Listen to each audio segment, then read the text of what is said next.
Grow app में shares खरीदते कैसे हैं, शेयर्स बेचते कैसे हैं, शेयर्स खरीदने के लिए ग्रो ऐप में पैसे कैसे ऐड करते हैं और प्रॉफिट कमाने के बाद उन पैसों को ग्रो ऐप से अपने बैंक अकाउंट में कैसे ट्रांसफर करते हैं, ये सब तो मैं आपको इस वीडियो में बताऊंगा ही। इसके अलावा आपको ग्रो ऐप को चलाना भी सिखाऊंगा ताकि आप ग्रो ऐप के जरिए अच्छे से शेयर्स में इन्वेस्ट कर सको, आपको ग्रो ऐप की हर एक चीज के बारे में पता चल सके। यहाँ पर हम देखते हैं निफ्टी 50 और बैंक निफ्टी लिखा हुआ है। अब देखो निफ्टी 50 में क्या होता है, निफ्टी 50 में हमारे देश की जो टॉप 50 बड़ी बड़ी कंपनियां होती हैं उनके शेयर्स होते हैं। अब जैसे निफ्टी मिल जाएंगी, यहाँ पे लिखा है ना, ये रिलायंस, टीसीएस, एचडीएफसी बैंक, ऐसी जो टॉप 50 कंपनियां हैं वो निफ्टी 50 में है और उन सभी की डिटेल्स यहाँ पर आपको दिखा रहा है। यहाँ पर हम इसे बैक कर देंगे। अब इसके बगल में देखो यहाँ पे लिखा है बैंक निफ्टी। अब बैंक निफ्टी पे क्लिक करोगे तो बैंक निफ्टी की सारी डिटेल्स बता देगा कि इसका 42,000 रुपए अभी प्राइस चल रहा है और आज के दिन वो 0.26% उसकी वैल्यू गिर गई है। बैंक निफ्टी में हमारे देश के जो टॉप 12 बैंक होते हैं उनके शेयर्स होते हैं। अब जैसे यहाँ पर सी ऑल पे आप क्लिक करोगे तो HDFC, ICICI bank, SBI bank, Kotak Mahindra bank, ऐसे 12 बैंक जो टॉप के हैं उनके शेयर्स इसमें दिखाएगा। तो सवाल ये उठता है कि निफ्टी 50 और बैंक निफ्टी को देखकर पता क्या लगाया जाता है। तो देखो इसमें हमारे देश की टॉप की कंपनियां आती हैं, अगर वही अच्छा परफॉर्म नहीं करेंगी तो इससे पता चल जाता है कि शेयर मार्केट अच्छा परफॉर्म नहीं कर रही है। तो साफ सीधी बात है, इसे देखकर हम ये पता लगाते हैं कि आज शेयर मार्केट कैसा परफॉर्म कर रहा है। ठीक है, इसके नीचे देखो एक्सप्लोर वाले सेक्शन में लिखा है मोस्ट बॉट ऑन ग्रो। इस वाले सेक्शन में हमें ये दिखाता है कि अभी के टाइम पे ग्रो ऐप में सबसे ज्यादा शेयर्स कौन से बिक रहे हैं, यानी कि ग्रो ऐप पर इन्वेस्टर्स कौन से शेयर्स खरीदना ज्यादा प्रेफर कर रहे हैं, कौन से शेयर्स हम जैसे इन्वेस्टर ज्यादा खरीद रहे हैं, वो हमें यहाँ पे दिखाता है। मतलब इन्फोसिस, विप्रो, टाटा स्टील और निप्पॉन जैसे जो शेयर्स हैं उन्हें अभी लोग ज्यादा खरीद रहे हैं। अब नीचे यहाँ पे देखो, यहाँ पे लिखा है प्रोडक्ट्स एंड टूल, यानी कि ग्रो ऐप आपको कौन कौन सी चीजों में इन्वेस्ट करने के लिए ऑप्शंस प्रोवाइड कराता है। जैसे अगर आप फ्यूचर एंड ऑप्शंस में इन्वेस्ट करना चाहते हो तो आपको यहाँ पर क्लिक करना होगा। अगर आप इंट्राडे ट्रेडिंग में इन्वेस्ट करना चाहते हो तो आपको यहाँ पर क्लिक करना होगा। और अगर आप ऑल स्टॉक्स पे क्लिक करोगे तो आपके पास जितने भी स्टॉक शेयर मार्केट में लिस्टेड हैं वो सारे शेयर्स दिखा देंगे। यहाँ पे वो सारे शेयर्स अवेलेबल है, आप नीचे स्क्रॉल करके देख सकते हो। और इसके बगल में एक है आईपीओ का सेक्शन। आईपीओ में क्या होता है, जब कोई कंपनी पहली बार पब्लिक से शेयर्स के बदले में पैसा मांगती है तो वो ये आईपीओ में दिखाता है। तो यहाँ पर अगर किसी कंपनी का आईपीओ आता है तो वो ओपन में दिखाएगा। और इस क्लोज वाले सेक्शन में देखो एवलॉन टेक्नोलॉजीज का एक आईपीओ दिखा रहा है। इसका मतलब ये है कि अभी जल्दी ही इस कंपनी का आईपीओ बंद हुआ है। इसके अलावा आप अपकमिंग में आने वाले आईपीओ के बारे में भी देख सकते हो। जैसे यहाँ पे मामा अर्थ, गो डिजिट, गो एयर, ओयो जैसे जो फेमस कंपनियां हैं उनका आईपीओ आने वाला है। जैसे ही इनके आईपीओ की डेट अनाउंस हो जाएगी वो यहाँ ओपन वाले सेक्शन में आ जाएगा, जहां से आप आईपीओ में इन्वेस्ट करने के लिए अप्लाई कर सकते हो। अब इसके नीचे आप गेनर्स और लूजर नाम का ये सेक्शन देख सकते हो। गेनर्स में क्या आता है, आज के दिन शेयर मार्केट में जिन कंपनियों के शेयर प्राइस ने सबसे ज्यादा उछाल ली है, यानी कि सबसे ज्यादा जिन कंपनियों का शेयर प्राइस बढ़ा है। जैसे कि यहाँ पे लार्ज लिखा है तो लार्ज कैप यानी कि जो बहुत बड़ी कंपनियां होती हैं उन कंपनियों में से किस कंपनी का शेयर प्राइस सबसे ज्यादा बढ़ा है वो यहाँ पे दिखा रहा है। जैसे कि नेस्ले इंडिया का शेयर प्राइस 20,199 रुपए है और उसका प्राइस आज के दिन ही 3.70% बढ़ गया, यानी कि 730 रुपए लगभग बढ़ गया है। और यहाँ पर आप देख सकते हो कि इसका शेयर प्राइस थोड़ा बहुत घट बढ़ रहा है। ऐसे इंटरग्लोब एविएशन नाम का एक और शेयर दिखा रहा है। अडानी ग्रीन का भी दिखा रहा है कि आज के दिन 22 रुपए उसका शेयर प्राइस बढ़ा है। अब देखो इस लार्ज, मिड और स्मॉल का मतलब क्या होता है। स्मॉल कैप में हमें छोटी कंपनियां दिखाती हैं जिनका मार्केट साइज थोड़ा छोटा होता है। मतलब स्मॉल कैप छोटी कंपनियां, मिड कैप उससे बड़ी कंपनियां और लार्ज कैप सबसे बड़ी कंपनियां। अब जैसे यहाँ पर आप स्मॉल कैप में छोटी कंपनियां जिनका शेयर प्राइस बढ़ा है वो देख सकते हो, मिड कैप में जिन कंपनियों का शेयर प्राइस बढ़ा है यहाँ पे वो भी देख सकते हो। ऐसे ही आप टॉप लूजर्स भी देख सकते हो कि लार्ज कैप में किन कंपनियों के शेयर प्राइस गिरे हैं। यहाँ पे देखो आप इन्फोसिस का शेयर आज के दिन 10.76% गिर गया, यानी कि आज के दिन उसकी वैल्यू लगभग 150 रुपए गिर गई है। ऐसे ही मिड कैप में आने वाली इन कंपनियों के भी शेयर प्राइस आज गिरे हैं। स्मॉल कैप में आने वाली सोनाटा सॉफ्टवेयर्स और बालाजी एमिनीज जैसी कंपनियों के शेयर प्राइस आज के दिन लगभग 4-5% गिर गए हैं। तो मतलब गेनर्स में हम ये देख सकते हैं कि किन कंपनियों का शेयर प्राइस बढ़ा है और लूजर में हम ये देख सकते हैं कि किन कंपनियों का शेयर प्राइस गिरा है। इसके नीचे एक मार्केट न्यूज का सेक्शन दिखाता है जिसमें शेयर मार्केट से रिलेटेड कुछ जरूरी न्यूज भी मिल जाती है। तो ये एक्सप्लोर वाले सेक्शन में बस इतना ही था। अब अगर आपको किसी शेयर के बारे में सर्च करना है तो वो आप कैसे करोगे। जैसे अभी हम यहाँ पर रिलायंस इंडस्ट्रीज का शेयर खोल लेते हैं क्योंकि रिलायंस एक बहुत बड़ी कंपनी है। सबसे ऊपर यहाँ पर आपको उसका करंट प्राइस दिखा देगा। जैसे यहाँ पर इसका करंट प्राइस 2,370 रुपए है और आज के दिन उसकी जो वैल्यू है वो 0.6% बढ़ी है, यानी कि लगभग 14 रुपए उसका शेयर प्राइस बढ़ा है। अब एक दिन के बगल में यहाँ पे 1 वीक का भी लिखा है। आप इस ऑप्शन पे क्लिक करोगे तो एक हफ्ते में इस कंपनी ने कैसा परफॉर्म किया है वो दिखा देगा। इसी तरह अगर आप 1 मंथ का करके देखोगे तो एक महीने में इसकी वैल्यू लगभग 7% बढ़ी है, यानी कि लगभग 150 रुपए इसका शेयर प्राइस बढ़ गया है। इसी तरह अगर आप एक साल का करके देखोगे तो एक साल में इस कंपनी ने कुछ खास परफॉर्म नहीं किया, बल्कि लगभग 6.5% इसकी वैल्यू गिरी है, यानी कि लगभग 162 रुपए एक साल में इसका शेयर प्राइस गिरा है। इसीलिए बोलते हैं कि जब भी आप शेयर को खरीदो तो लंबे समय के लिए खरीदो। लंबे समय का मतलब 5-7 साल से ऊपर के लिए खरीदो। अब आप यहाँ पर 5 साल का क्लिक करके देखोगे तो 5 साल में 154% इसकी वैल्यू बढ़ी है, यानी कि लगभग 1400 रुपए इसकी वैल्यू बढ़ गई है। सोचो कितना ज्यादा प्रॉफिट हुआ है। अब अगर आप ऑल में करके देखोगे तो यहाँ पर आप देख सकते हो इसकी वैल्यू जो है वो 4470% लगभग इसकी वैल्यू बढ़ गई है, यानी कि लगभग 2300 रुपए इसकी वैल्यू बढ़ गई है। आप यहाँ पे क्लिक करके देखोगे तो यहाँ पे ईयर वाइज इसकी वैल्यू भी दिखा रहा है। अब यहाँ पर हम सबसे पीछे जाते हैं और यहाँ पे देखते हैं 2002 में इसका जो शेयर प्राइस था वो लगभग 50 रुपए था और आज के टाइम पे वो शेयर लगभग 2300 रुपए का हो गया है। सोचो कितना ज्यादा प्रॉफिट है। मतलब अगर किसी ने इस शेयर में 20-21 साल पहले सिर्फ 500 रुपए लगाए होते तो उसकी वैल्यू लगभग 23,000 रुपए हो गई होती, और अगर किसी ने इसमें सिर्फ 5,000 रुपए लगाए होते उस टाइम पर तो आज उसकी वैल्यू लगभग 2,30,000 रुपए हो गई होती। और अगर उस टाइम पर किसी ने इस कंपनी के 10,000 शेयर्स खरीद लिए होते तो आज वो आदमी करोड़पति होता। तो मतलब यही है कि इस टाइमलाइन को देखकर आप इस कंपनी की पास्ट परफॉर्मेंस से लेकर उसकी करंट परफॉर्मेंस तक को पता लगा सकते हो। अब आप यहाँ पर कोने में देख सकते हो, यहाँ पर लिखा है ऑयल एंड गैस फ्यूल्स। ये क्या है, यानी कि जो ये कंपनी है ये क्या करती है, ये किस कैटेगरी में है। तो ये company oil gas and fuel category से बिलोंग करती है। जैसे अभी मैं आपको यहाँ पर कोलगेट का शेयर दिखाता हूँ, तो कोलगेट का शेयर अगर आप देखोगे तो कोलगेट क्या है, कोलगेट एक पर्सनल प्रोडक्ट है जिसे हम यूज करते हैं अपनी डेली लाइफ में। तो देखो उसकी कैटेगरी यहाँ पर पर्सनल प्रोडक्ट दिखा रहा है। ऐसे अगर आप टाटा स्टील को देखोगे तो स्टील क्या है, एक मेटल है। तो टाटा स्टील जो कंपनी है वो मेटल एंड माइनिंग कैटेगरी की है। आई होप अब आपको ये कैटेगरी समझ आई होगी। अब वापस हम अपने रिलायंस वाले शेयर पे चलते हैं। इसके नीचे है ओवरव्यू। ओवरव्यू में आप देख सकते हो परफॉर्मेंस लिखा हुआ है। परफॉर्मेंस मतलब आज के दिन इस कंपनी के शेयर की वैल्यू सबसे ज्यादा कितनी बढ़ी है वो टुडेज हाई में दिखाएगा, और आज के दिन उस शेयर की वैल्यू सबसे ज्यादा कम कितनी हुई है वो चीज हमें टुडेज लो में दिखाएगा। इसी तरह से अगर आप 52 वीक्स का देखोगे, यानी कि पिछले एक साल में इस शेयर की वैल्यू सबसे ज्यादा कितनी बढ़ी है वो हमें यहाँ पर दिखाएगा, और पिछले एक साल में इस शेयर की वैल्यू सबसे कम कितनी हुई है वो हमें यहाँ पे दिखाएगा। जैसे कि पिछले एक साल में रिलायंस की सबसे कम वैल्यू 2180 रुपए हो गई थी, और पिछले एक साल में इसकी हाईएस्ट वैल्यू कितनी पहुंच गई थी, 2856 रुपए। अब यहाँ पे थोड़ा और नीचे आएंगे तो मार्केट डेप्थ नाम से ये पोर्शन दिखाएगा। यहाँ पे लिखा है बाय ऑर्डर्स और सेल ऑर्डर्स, यानी कि आज के दिन कितने परसेंट बायर्स इस शेयर को खरीदना चाहते हैं और आज के दिन कितने परसेंट इन्वेस्टर इस शेयर को बेचना चाहते हैं वो हमें यहाँ पे दिखा रहा है। जैसे यहाँ पर लगभग 70% जो इन्वेस्टर हैं वो अपने शेयर को बेचना चाहते हैं, और किस वैल्यू पे बेचना चाहते हैं वो हमें यहाँ पे आस्क प्राइस में दिखा रहा है। जैसे यहाँ पर 2371 रुपए पे लगभग 600 लोग अपना शेयर बेचना चाहते हैं। वहीं आप ये देख सकते हो कि कितने लोग बाय करना चाहते हैं, लगभग 30% इन्वेस्टर इस शेयर को खरीदना चाहते हैं, और वो कितने प्राइस में खरीदना चाहते हैं वो भी हमें यहाँ पर नीचे दिखा रहा है। जैसे लगभग 370 रुपए में इतने लोग खरीदना चाहते हैं, और इसके नीचे टोटल एग्जैक्ट क्वांटिटी भी दिखा रहा है कि लगभग कितनी क्वांटिटी लोग खरीदना चाहते हैं, यानी कि लगभग 2,57,000 शेयर्स लोग खरीदना चाहते हैं, जबकि लोग 6,15,000 शेयर बेचना चाहते हैं। तो इसे देखकर हम ये पता लगाते हैं कि कितने लोग शेयर बेचना चाहते हैं और कितने लोग शेयर खरीदना चाहते हैं। अब इसके और नीचे आओगे तो यहाँ पर एक्सपर्ट रेटिंग लिखा हुआ है, यानी कि एक्सपर्ट्स का क्या मानना है। तो यहाँ पर 84% एक्सपर्ट्स के हिसाब से इस कंपनी के शेयर को हमें खरीदना चाहिए, जबकि 10% जो एक्सपर्ट हैं वो कह रहे हैं कि जिनके पास ये शेयर है वो अपने शेयर्स को होल्ड करके रखो, यानी कि उन शेयर्स को बेचो मत, आगे इनकी वैल्यू और बढ़ेगी, ऐसा 10% इन्वेस्टर कह रहे हैं, और 6% एक्सपर्ट ये कह रहे हैं कि आप इस शेयर को बेच दो। तो इस वाले पोर्शन में हमें ये दिखाया जाता है कि एक्सपर्ट का क्या मानना है कि शेयर को खरीदना चाहिए या शेयर को बेच देना चाहिए। अब इसके नीचे और आओगे तो फंडामेंटल का सेक्शन दिखाएगा। अब ये देखो, ये छोटा सा फंडामेंटल समझाने वाला पोर्शन बहुत बड़ा है और ये बहुत ही इंपॉर्टेंट चीज भी है। इस फंडामेंटल के जरिए हम ये पता लगा सकते हैं कि क्या ये कंपनी इन्वेस्ट करने लायक है या नहीं, क्या इस कंपनी में अगर हम अपने पैसे लगाएंगे तो हमारे पैसे बढ़ेंगे भी या नहीं बढ़ेंगे। तो मतलब आपको ये शेयर खरीदना चाहिए या नहीं खरीदना चाहिए, ये डिसीजन डिपेंड करता है फंडामेंटल एनालिसिस पे, और ये फंडामेंटल एनालिसिस आप इन्हीं सभी फंडामेंटल्स को देखकर कर सकते हो। लेकिन ये करना कैसे है, ये सीखने के लिए आप मेरी ये वाली वीडियो देख सकते हो जिसमें मैंने काफी डिटेल में और काफी सिंपल तरीके से फंडामेंटल एनालिसिस करना सिखाया है। हालांकि अभी मैं इस वीडियो में आपको ये एनालिसिस करके नहीं दिखा सकता क्योंकि ये थोड़ा बड़ा प्रोसेस है, और अगर इसी वीडियो में हम ये करने लग गए तो ये वीडियो बहुत बड़ी हो जाएगी।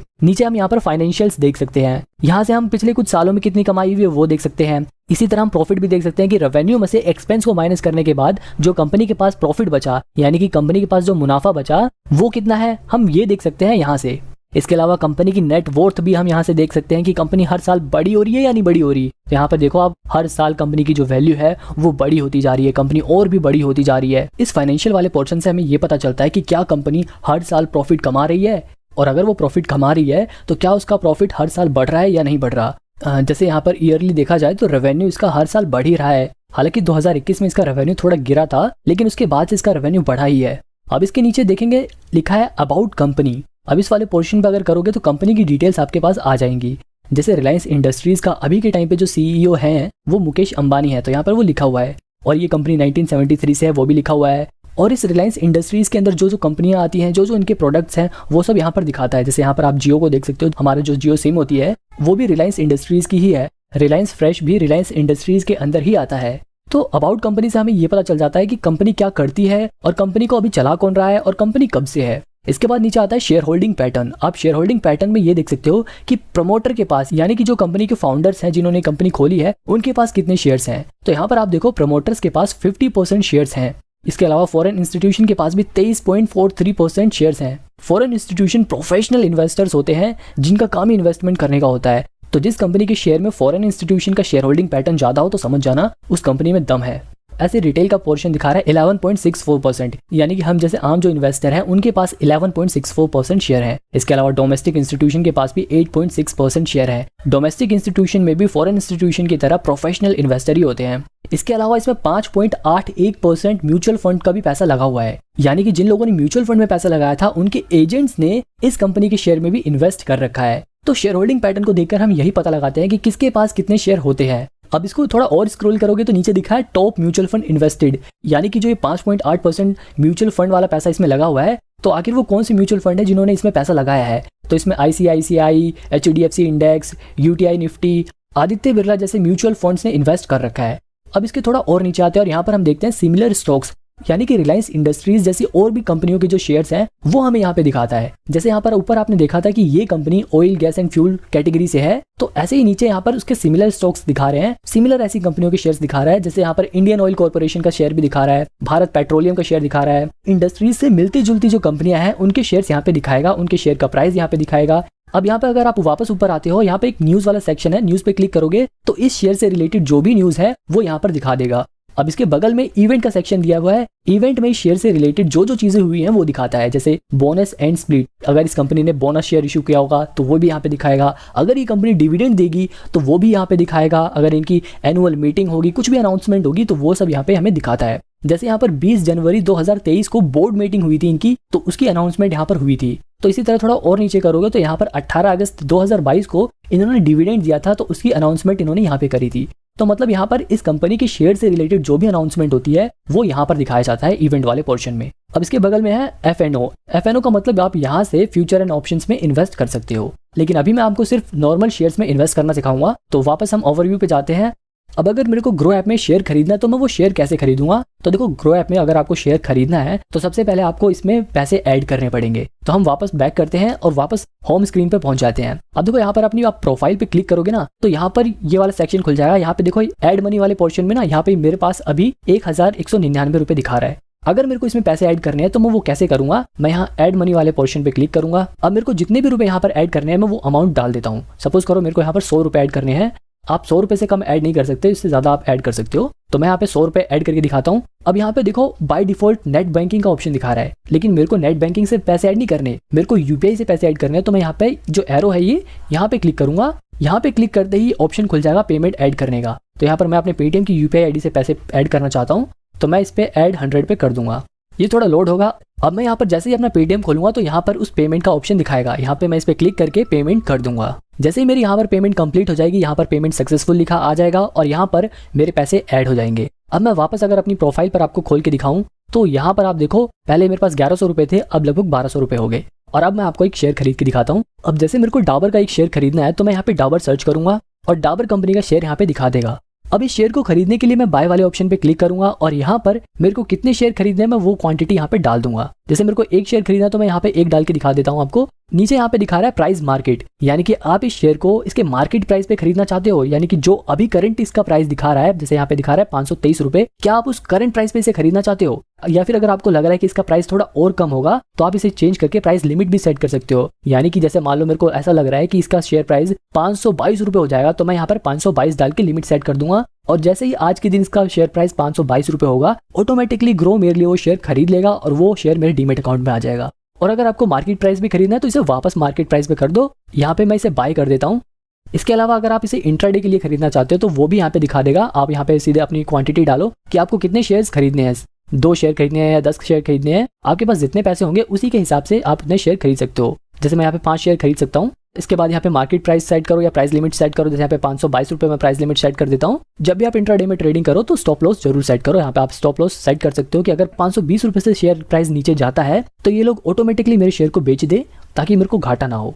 तो डिलीवरी का मतलब ये है आप शेयर को एक दिन से ज़्यादा के लिए खरीदोगे, यानी कि आप एक महीने, एक साल, 5 साल, 10 साल, मतलब आप एक दिन से ज़्यादा के लिए जब भी शेयर को खरीदो तो डिलीवरी में आता है। और अगर आपको शेयर आज ही खरीदना है और आज ही बेचना है, आपको बेसिकली आपको ट्रेडिंग करनी है, तो वो इंट्राडे में आता है। हालांकि क्योंकि अभी आप नए नए हो और आप अभी इन्वेस्टमेंट करना सीख रहे हो, इसलिए ट्रेडिंग वाला ऑप्शन मत क्लिक करना, अभी आप डिलीवरी में ही शेयर को खरीदना। तो मैं इसे डिलीवरी में ही रहने देता हूँ और यहाँ पर मैं आपको एक शेयर खरीद के दिखा देता हूँ। बाय पे क्लिक करते ही शेयर आप खरीद लोगे। अब यहाँ पे ऑर्डर डिटेल्स में देखोगे तो इस ऑर्डर से रिलेटेड सारी डिटेल्स आपके पास आ जाएंगी। अब जल्दी से मैं आपको निप्पॉन का ये शेयर भी खरीद के दिखा देता हूँ। यहाँ हमें क्वांटिटी डालनी है और नीचे प्राइस सेट करना है, इसके बाद हमें बाय पे क्लिक कर देना है। अब ये शेयर भी आपको अपनी होल्डिंग्स में दिखा देगा। आप यहाँ नीचे देख सकते हो निप्पॉन इंडिया ETF लिमिटेड नाम से ये शेयर दिखा रहा है। अब मान लो अगर आपको ये शेयर बेचना है तो आप इसे बेचोगे कैसे? शेयर्स को सेल करते हुए भी सबसे ऊपर आपको क्वांटिटी डालनी होगी कि कितनी क्वांटिटी आप बेचना चाहते हैं। यहाँ पे मैंने निप्पॉन का एक ही शेयर खरीदा था तो मैं एक ही शेयर बेचना चाहता हूँ, इसलिए यहाँ पे एक क्वांटिटी दिखा रहा है। अगर आपके पास ज्यादा शेयर है तो आप यहाँ पे क्वांटिटी भी बढ़ा सकते हो। नीचे आपको प्राइस डालना है कि क्या आप मार्केट प्राइस पे बेचना चाहते हो अपने शेयर को, या फिर आप प्राइस लिमिट सेट करके भी आप अपने हिसाब से वहां पर प्राइस सेट कर सकते हो कि मेरे को इस प्राइस पर अपना शेयर बेचना है। तो मैं इसे 28 रुपये 11 पैसे पे ही बेचना चाहता हूँ। तो मैंने यहाँ पे वो प्राइस डाला और यहाँ पे सेल कर दिया। सेल ऑर्डर प्लेस, यानी कि अभी ये ऑर्डर प्लेस हो चुका है लेकिन अभी ये बिका नहीं। जैसे इसका प्राइस 28 रुपये 11 पैसे होगा ये सेल सक्सेसफुल हो जाएगी। अब आपने जितने भी आज शेयर खरीदे या बेचे, आपको वो चीजें यहाँ पर ऑर्डर्स में दिखा देगा। अभी जैसे मैंने अभी आपको डाबर का शेयर खरीद के दिखाया था तो वो यहाँ पर दिखा रहा है। इसी तरह से मैंने आपको निप्पॉन इंडिया का भी शेयर खरीद के दिखाया तो उसकी भी क्वांटिटी यहाँ पे दिखा रहा है। लेकिन जो हमने निप्पॉन इंडिया का शेयर बेचा वो अभी तक सक्सेसफुल नहीं हुआ, क्योंकि हमने यहाँ पर प्राइस लिमिट सेट कर रखी थी 28 रुपये 11 पैसे की, लेकिन अभी उसकी जो वैल्यू है वो 28 रुपये 9 पैसे है, इसीलिए अभी वो हमारा शेयर बिका नहीं है। तो इस पे क्लिक करके मैं अपने इस ऑर्डर को मॉडिफाई भी कर सकता हूँ। मान लो मैं जैसे चाहता हूँ कि ये 28 रुपये 10 पैसे पे ही बिक जाए, तो मैं इस पे क्लिक करूंगा और मॉडिफाई सेल कर दूंगा। मॉडिफाई सेल करते ही ये रिक्वेस्ट यहाँ पर इनके पास पहुंच जाएगी। अब जैसे ही 28 रुपये 10 पैसे पे इस शेयर को खरीदने वाले बायर्स आ जाएंगे, ये शेयर बिक जाएगा। अब यहाँ पर आप देख सकते हो कि ये शेयर बिक गया है। अब इस शेयर को बेचने के बाद आपका जो प्रॉफिट होगा वो यहाँ पर आपको दिखा देगा। अब आप यहाँ पर ये ध्यान दो कि जब भी आप किसी शेयर को बेचते हो तो उसकी 80% तो उसका 80% वैल्यू आपको जभी के जभी आपको मिल जाती है, लेकिन 20% पैसा वो आपको 48 घंटे में देते हैं। अब मान लो मैंने शेयर सस्ते में खरीदकर महंगे में बेचकर प्रॉफिट कमाया। अब मैं उस प्रॉफिट को ग्रो ऐप से अपने बैंक में कैसे भेजूंगा? तो ऐसा करने के लिए आपको अपनी प्रोफाइल पर क्लिक करना है। तो यहाँ पर आपके पास जितने भी पैसे हैं वो यहाँ पे दिखा देगा। इस पर आप क्लिक करोगे तो क्लिक करते ही यहाँ पर एक ऑप्शन दिखा रहा है विड्रॉ का। अभी कितने पैसे उसमें से विड्रॉ कर सकते हो वो ऑप्शन यहाँ पे दिखा रहा है। जैसा कि मैंने आपको बताया था कि 80% पैसे तुरंत ट्रांसफर हो जाते हैं, 20% के लिए 48 घंटे का समय लगता है। तो वो 20% भी आप 48 घंटे बाद ट्रांसफर कर सकते हो। अभी जितना ट्रांसफर कर सकते हो वो ऑप्शन यहाँ पे दिखा रहा है। तो मैं यहाँ पे विड्रॉ वाले ऑप्शन पे क्लिक करूंगा। अब यहाँ पर देखो अवेलेबल बैलेंस दिखा रहा है 595 रुपये, मैं इतने पैसे निकाल सकता हूँ। तो यहाँ पर मैं अभी आपको 100 रुपये अपने बैंक में वापस भेज के दिखाता हूँ। तो यहाँ पर मैंने 100 रुपये डाले और यहाँ पे विड्रॉ पे क्लिक कर दिया। ऐसा करते ही ये मुझसे मेरा पिन मांगेगा, तो मैंने यहाँ पर अपना फिंगरप्रिंट लगाया और ये विड्रॉ की रिक्वेस्ट प्लेस हो गई। अब थोड़ी देर में 100 रुपये मेरे अकाउंट में आ जाएंगे। इसके अलावा आप यहाँ पर ऑल ऑर्डर्स पे क्लिक करोगे तो यहाँ पर आपने जितने भी शेयर्स खरीदे या बेचे हैं वो सारी डिटेल्स आपको यहाँ पर दिखा देगा। इसके नीचे आप यहाँ पर बैंक डिटेल्स देख सकते हो। इस पे क्लिक करोगे तो आपने अपना जो बैंक अकाउंट ग्रो ऐप से लिंक कर रखा है वो दिखा देगा। अगर आपको कोई और बैंक अकाउंट लिंक करना है तो आप यहाँ पर ऐड अनदर बैंक पे क्लिक करोगे और उसके बाद यहाँ पर बैंक सिलेक्ट करके अपनी डिटेल्स भरकर अपना दूसरा बैंक ऐड कर सकते हो। इसके बाद आप यहाँ नीचे देख सकते हो कस्टमर सपोर्ट लिखा है। अगर आपको ग्रो ऐप में कोई भी प्रॉब्लम आ रही है और आपको ग्रो ऐप के कस्टमर सपोर्ट से बात करनी है तो आप उसके लिए यहाँ पर क्लिक कर सकते हो। इसके नीचे आपको रिपोर्ट्स का सेक्शन मिल जाएगा जहाँ से आप अपनी टैक्स फाइलिंग के लिए रिपोर्ट्स को डाउनलोड कर सकते हो। यहाँ से आप अपनी PNL रिपोर्ट को भी डाउनलोड कर सकते हो, ग्रो की बैलेंस स्टेटमेंट को डाउनलोड कर सकते हो, टैक्स फिल करने के लिए टैक्स प्रूफ को डाउनलोड कर सकते हो। इसके अलावा ऊपर आपको सेटिंग का ऑप्शन दिखेगा। अगर आप इस पे क्लिक करोगे तो यहाँ पर डार्क मोड को यहाँ से बंद कर सकते हो, आप इसे चालू भी कर सकते हो। आप यहाँ से इसकी नोटिफिकेशंस को मैनेज कर सकते हो। अगर आपको अपने ग्रो ऐप का पासवर्ड बदलना है तो आप यहाँ से इसका पासवर्ड बदल सकते हो, इसका पिन बदल सकते हो। अगर आपको अपनी आईडी इस फोन से लॉगआउट करनी है तो आप यहाँ से लॉगआउट भी कर सकते हो। इसके अलावा आप शेयर्स पर रिसर्च करने के लिए, आप शेयर्स को ट्रैक करने के लिए अपनी खुद की एक वॉच लिस्ट भी बना सकते हो। यानी कि अगर आपकी किसी शेयर के ऊपर नजर है और आप उसके शेयर प्राइस को ट्रैक करना चाहते हो कि कब उसका शेयर प्राइस घट रहा है, कब बढ़ रहा है, आपको ये जानना है, तो आप उसको अपनी वॉच लिस्ट में ऐड कर सकते हो। जैसे मैंने यहाँ पर अपने नाम से एक वॉच लिस्ट बना रखी है, तो यहाँ पर आप अपने हिसाब से भी कोई सी भी एक वॉच लिस्ट बना सकते हो। अब देखो म्यूचुअल फंड्स के बारे में मैं आपको किसी और वीडियो में बताऊंगा, ये वीडियो बहुत बड़ी हो गई है। अगर आपको म्यूचुअल फंड के बारे में जानना है तो आप मेरे को कमेंट में बताना, मैं उसके ऊपर सेपरेट वीडियो बनाऊंगा।